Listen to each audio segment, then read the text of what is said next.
We are heading to one of the most advanced dye factories in the world. They have some of the most advanced facilities. They are extremely massive. They push out some of the most consistent and high quality fabrics in the game. And we're gonna show you how we use them to get the best quality color and dyes with our Crease core collection. So let's go check out the Pantone of the fabric industry. Let's get it.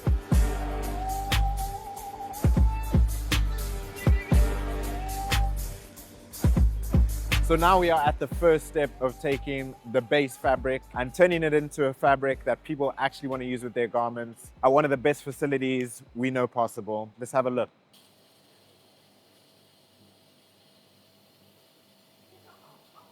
So when it comes to the fabric dyeing process, this is the first stage that it goes through. Now the fabric arrives from the knitting factory in a tube-like structure, as you can see over here. So it's loaded into this machine and it's split and flattened. So this is the first stage of the process. So everything can be prepared for the bleaching. So as you can see over here, we have the grage fabric, which is straight from the fabric factory. And this is unbleached, untreated. And this machine over here is gonna do two things. It's gonna, number one, bleach, and number two, get rid of the oils and all of the dirt that's on the surface of the fabric. Now, as you can see, we're on the other side of the machine, and this fabric has gone through the process of being bleached, being cleaned, and removed all of the oils and dirt that's on the surface of the fabric. So it's one step closer to being used in a dyeing process, and we'll actually have a fabric that we can use to make garments. The really interesting thing about this factory and this machine itself is this machine actually reduces the amount of water that's being used. A lot of traditional factories use a huge boiling pot, essentially, which uses a lot of water. This factory, they've got a water treatment facility, so they're actually recycling the water that's used. And this machine itself reduces the amount of water that's used in this process specifically. So over here, you can see we've got a French terry grayish fabric, but it hasn't been treated. You can see there's still a lot of work to do on this fabric. And then there's two different types of treatments that are going on over here. These two big machines are brushing the fabric. It's essentially breaking down the surface of the material, making it feel a lot softer. And this we use for your French terries and knits like that. So one thing that's important to mention is the brushing process can happen both before and after the dyeing process. It's really just dependent on the type of material and finish you're trying to go for. And here is where we go to dye. Not like that, man. Just come. Now behind me, we've got the dyeing cauldrons, and on the right side, we've got the bigger cauldrons, which are obviously for bigger quantities, bigger orders. And on the left side, we've got the smaller cauldrons, which are for smaller quantities and smaller orders. It's quite loud in here, so block your ears. Y'all gonna make me lose my mind up in here, up in here. So down here, they've got over 170 machines, and on average, these things cost around $75,000 to $150,000. So, it's quite a big investment. And each one of these machines is controlled by a state-of-the-art computer, which controls the dyeing proportions, which is the colors that have been mixed by a computer upstairs. Little do people know, but I'm actually forklift certified.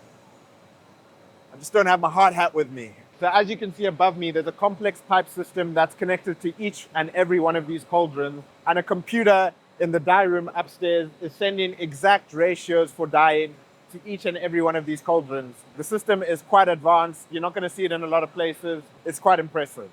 Okay, now this is the first process straight after dyeing. They have to make sure that number one, the fabric is cleaned again. And then on the other side, number two, they need to make sure that the fabric is flat and put back on the roll.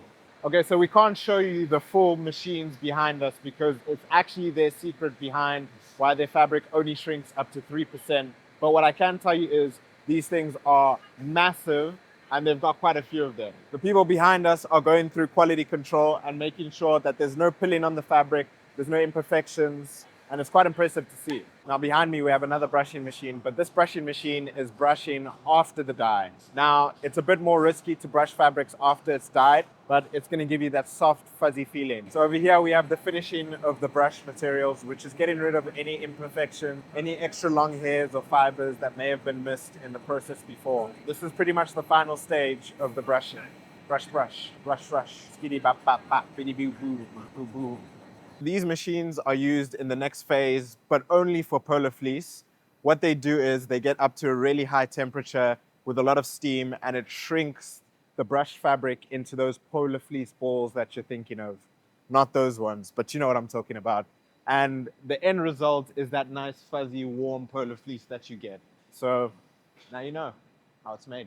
That's that good I was talking about. This is the final stage of the dyeing process and making sure that the fabric is in a stable place. After this is where we get the final determination of the weight, the GSM that everyone loves to know about. And then you can get yourself a beautiful garment like this. Okay, now we are at one of my favorite parts of the factory, the central control room, and it's quite crazy. Behind us, we have the screens that are showing you the full process, where everything is at. And behind Brody, we actually have the guys going through quality control over the past few years. They're checking the consistency of color from fabrics that have been dyed from 3 months ago to 6 months ago to 3 years to 9 years ago.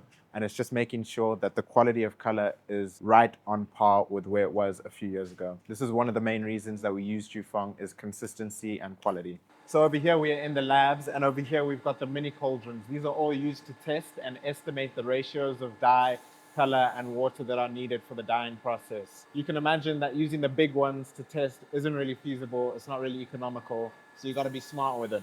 So over here we have precision mixing of colors, all automated by systems and computers. You don't want any margin of error here because you want consistency in the process. So again, this is showing you why JuFeng are so good. The quality remains the same year after year. This is why brands like Adidas go through some of the most strict processes when it comes to choosing colors for their collections. Now, as you can see behind me, we've got a color box, but there's differences between all of these. Now, this color box is calibrated for the US light standard, whilst those color boxes are calibrated for European light standard. Now, what happens here is we have a reference fabric that we need to match, and the goal is to find the color that is most consistent under the different lighting standards. Okay, so over here we have the testing facilities, and this is going through all the physics tests. So we're talking about pilling, we're talking about stretch, and we're talking about durability. We can't go inside because they have to keep the conditions controlled, and only accredited testers are allowed inside. So over here you can see they've got Adidas-accreditation over here for some of their testers, which just tells you that the standard of quality here is high. Be with you in a second. Jokes aside, they've got a pretty cool packing system here. Everything is pretty much automated. You've got QR codes that get scanned on the rolls of fabric. Then they get moved on here. They get shrink wrapped, and then they get vacuum sealed. Sticker gets put on. All of that gets sent to the factory. You're gonna have to beep when I said because I'm supposed to have better decorum. But apparently my mother didn't raise me right. I'm sorry. My mom raised me right. I love you, Mom. Sorry. And the next phase in the process is for us to go select our fabrics. The only way to do that is to head to the biggest fabric market in the world, Zongda. So let's get it. Woo! So this is Zongda, the biggest fabric market in the world, and we're gonna go to the JuFeng store to pick out the fabrics we're gonna use on our core collection. This place is crazy. You really just have to walk with confidence and make sure you don't get hit. I swear they only hit people that aren't confident there. I say that now and watch. I'm gonna be like overconfident and someone's just gonna smack me. So it's super important that we're critical on what we want when it comes to the choosing of our fabrics. Luckily, we've got a super strong design team and we've pretty much already spec'd out what fabrics we want. Now I need to contact the design team to ask them exactly which swatch we're going for. Typically, this is what you're gonna have to do when you come in. Most people aren't gonna have the ecosystem and the plugs within the company. So you'll have to come in, search through all of the options that they have, the samples, and then ask them for a swatch card. With that, you're gonna be able to see all of the color options that they have. For example, over here, you can see this fabric has a range of probably close to 50 different colors that you can choose from. You could also get custom colors, but that comes with a MOQ, which is usually quite substantial. Luckily with JuFeng, with them being so big, you can choose one roll if it's on a more simplistic fabric. This is the swatch. This is the fabric that we're going for our hoodies, our knits, our sweatpants, and our shorts. You can see they've got our blue over here. We're going for the slightly more expensive blue just because it'll wash better. It's not going to fade as fast. And I think it just looks a bit more rich, both on camera and in real life. All right, so we've got our fabric swatches here. Now we need to head over to the lab, make sure everything's spec'd out, tech packs are ready, and get things into production. Let's go.